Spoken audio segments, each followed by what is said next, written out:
വിശുദ്ധ ലൂക്കായുടെ സുവിശേഷം 1-ാം അധ്യായം 2-ാം തിരുവചനം. അതാകട്ടെ ആദ്യം മുതൽ തന്നെ വചനത്തിന്റെ ദൃക്സാക്ഷികളും ശുശ്രൂഷകന്മാരും ആയിരുന്നവർ നമുക്ക് ഏൽപ്പിച്ചു തന്നിട്ടുള്ളതനുസരിച്ചാണ്.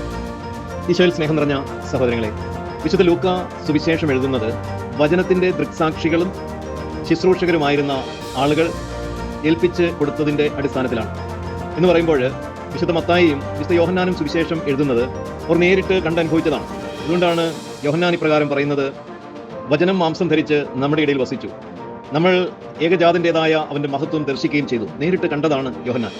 അതുകൊണ്ടാണ് യോഹന്നാന്റെ ലേഖനത്തിലും പറയുന്നത് കണ്ണുകൊണ്ട് കണ്ടതും കൈകൊണ്ട് സ്പർശിച്ചതും സൂക്ഷിച്ച് വീക്ഷിച്ചതുമായ വചനം.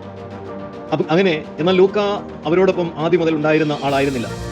അതിനാൽ ഈ നേരിട്ട് കണ്ട ആളുകളിൽ നിന്നും അറിഞ്ഞ സത്യത്തിനാണ് ലൂക്ക ഇവിടെ സാക്ഷ്യം നൽകിക്കൊണ്ട് സുവിശേഷ രചന നടത്തുന്നത്.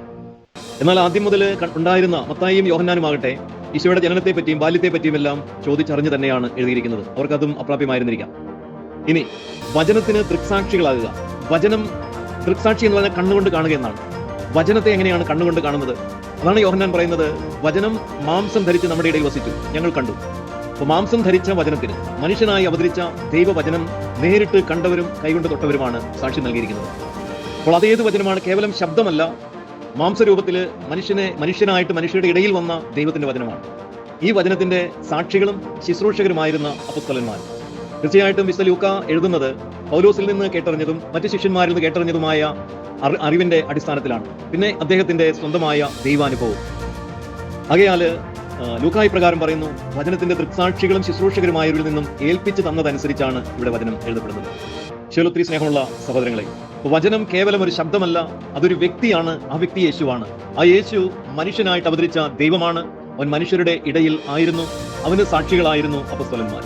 ഈ സാക്ഷികളിൽ നിന്നും നേരിട്ടറിഞ്ഞ അടുത്ത ഒരു വിഭാഗം ആളുകൾ, അതിൽപ്പെടുന്നവനാണ് വിശുദ്ധ ലൂക്ക. അങ്ങനെ തലമുറകളിലേക്ക് ഈ കണ്ട വചനത്തിന്റെ പുറപ്പാട് പുസ്തകം 20-ാം അധ്യായത്തിൽ കർത്താവിന്റെ ശബ്ദം അവർ മലയിൽ കേട്ടു. ഇടിമുഴക്കത്തിന്റെയും കാഹളധ്വനിയുടെയും ശബ്ദം പുറപ്പാട് 20:18 അവർ കേട്ടു. അതുപോലെ കാണുകയും ചെയ്തു. മിന്നൽ പിണരുകളും പുകയും കാണുകയും ചെയ്തു. അപ്പോൾ ദൈവവചനം പഴയ നിയമത്തിൽ കാണാനും കേൾക്കാനും സാധിക്കും വിധം പഴയ നിയമസഭയ്ക്ക് വെളിപ്പെട്ടു. പുതിയ നിയമസഭയിലും അവന്റെ മഹത്വം വെളിപ്പെട്ടു.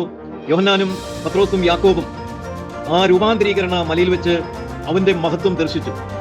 ദർശിച്ചതും മഹത്വപൂർണ്ണമായി കാണപ്പെട്ടതും മനുഷ്യന് തൊടാൻ സാധിക്കും വിധം മാംസം ധരിച്ചതുമായ ദൈവവചനത്തിന്റെ ദൃക്സാക്ഷികളും കണ്ണുകൊണ്ട് കണ്ട സാക്ഷികളും അതിന്റെ ശുശ്രൂഷകരുമായിരുന്ന അപ്പോസ്തലന്മാരിൽ നിന്നും സ്വീകരിച്ചതനുസരിച്ച് ലൂക്ക സുവിശേഷം എഴുതുന്നു. Have a blessed day to all of you.